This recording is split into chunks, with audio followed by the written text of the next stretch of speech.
ভাইরে মানুষের বিশ্বাসকে মায়েরে বাপ পাকিস্তান করে ছেড়ে দিয়েছে এই মানবতার ফেরিওয়ালা মিল্টন সুমাদ্দার।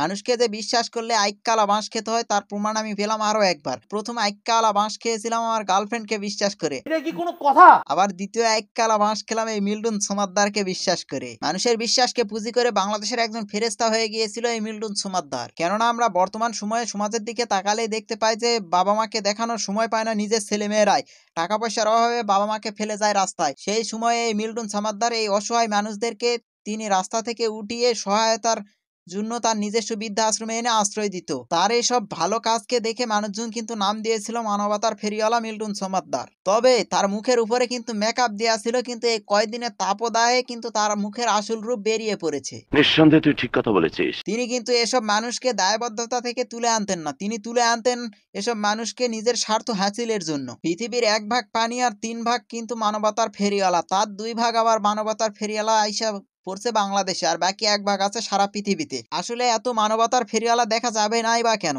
কারণ এখন সবথেকে লাভজনক ব্যবসায় হচ্ছে মানবতার ফেরিওয়ালা হওয়া। আপনার কাছে যদি এরকম একটা পানির বোতল থাকে তাহলেও আপনি হয়ে যেতে পারেন মানবতার ফেরিওয়ালা। বাস 1000, 10, 15 টাকা দামের একটা মোবাইল থাকতে হবে, তাহলে আপনি ভিডিও করে সেটা সোশ্যাল মিডিয়ায় আপলোড করে আপনিও হয়ে যাচ্ছেন একজন সফল উদ্যোক্তা মানবতার ফেরিওয়ালা। তবে লোকমুখে শোনা যায় যে আমাদের এই কাকু মিল্টন সলাদ্দার ও থুক্কো মিল্টন সোমাদ্দার নাকি আগে গ্রামের বাড়িতে বাবা মাকে অত্যাচার করতো, তাই গ্রামের লোকজন তাকে বের করে দিয়েছে, আর তিনি সেখান থেকে ঢাকায় এসে হয়ে যান মানবতার ফেরিওয়ালা। সবচেয়ে ভয়ঙ্কর তথ্য হলো এই মানবতার ফেরিওয়ালা মিল্টন সুমাদ্দার সে কিন্তু নিজেরই আশ্রমে যেসব বৃদ্ধ মা বাবাদেরকে আনতেন তাদেরকে কিন্তু তিনি সেরকম সেবা দিতেন না। নিজের পেজ বুস্ট করার জন্য তিনি যত টাকা খরচ করতেন তত টাকা কিন্তু তাদের পিছনেও খরচ করতেন না। সবচেয়ে বড় কথা হচ্ছে যে এই মিল্টন সুমাদ্দার কিন্তু তাদের শরীরের বিভিন্ন অঙ্গ প্রত্যঙ্গ বিক্রি করে দিত।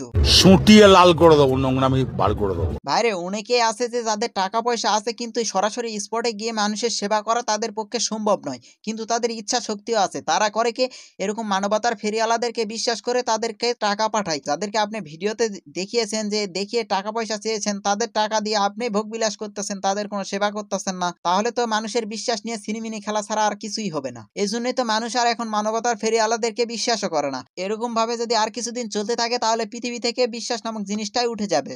মানবতার ফেরিওয়ালা হওয়া কিন্তু ভালো কাজ, কিন্তু কোনো কাজই অতিরিক্ত কিন্তু ভালো নয়। তো শেষমেশ আমি ছোট্ট মানুষ হিসাবে একটা কাজের কথা কই, অনেকেই তো এইসব মানবতার ফেরিওয়ালাদেরকে দেখে আর টাকা টুকা পাঠাবেন না বা অনেকের বিশ্বাস উঠে গেছে, তাদের উদ্দেশ্যে একটা কথা বলি, তা হচ্ছে যে আপনারা যদি টাকা পয়সা দিয়ে কাউকে সহযোগিতা করতে চান তাহলে আমাদের সকলের প্রিয় শায়েখ আহমদুল্লাহর আসুন্না ফাউন্ডেশনে যদি আপনারা টাকাটা দেন তাহলে আপনার টাকাটা নিঃসন্দেহে সঠিক জায়গায় পৌঁছে যাবে, আমি আশা করি ইনশাল্লাহ।